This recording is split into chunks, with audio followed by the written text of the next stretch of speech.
ವಿಮಾನದಲ್ಲಿ ಪ್ರಯಾಣಿಕರ ಬಗ್ಗೆ ಮಾಹಿತಿಯನ್ನ ನೀಡಿ ಅಂತ ಕೇಳ್ತಾ ಇದ್ದಾರೆ. ಗುಜರಾತ್ ಏರ್ಪೋರ್ಟ್ಗೆ ಪಿಎಂಒ ಮಾಹಿತಿಯನ್ನ ಕೇಳಿದ್ದಾರೆ.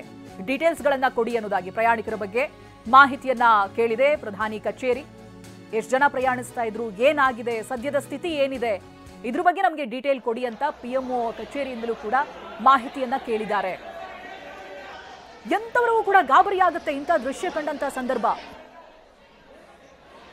ಗುಜರಾತ್ನ ಟಿವಿ9 ಸಂಸ್ಥೆಯ ನೇರ ದೃಶ್ಯ ಇದು. ಗಮನಿಸ್ತಾ ಇದ್ದೀರಾ ಸ್ಕ್ರೀನ್ ನಲ್ಲಿ ಯಾವ ರೀತಿಯಾಗಿದೆ ಅಂತ. ದಟ್ಟವಾದಂತಹ ಹೊಗೆ ಆವರಿಸಿದೆ.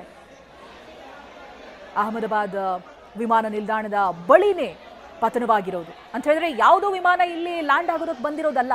ಅಹಮದಾಬಾದ್ ಏರ್ಪೋರ್ಟ್ ನಿಂದಲೇ ಟೇಕ್ ಆಫ್ ಆಗ್ತಾ ಇದ್ದಂತ ವಿಮಾನ ಪತನವಾಗಿದೆ.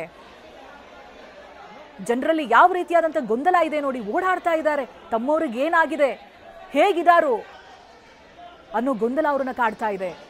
ಮತ್ತೊಂದು ಕಡೆಯಲ್ಲಿ ಅಗ್ನಿಶಾಮಕ ದಳ ಸಿಬ್ಬಂದಿ ಬೆಂಕಿಯನ್ನ ನಂದಿಸೋದಕ್ಕೆ ಹರಸಾಹಸ ಪಡ್ತಾ ಇದ್ದಾರೆ.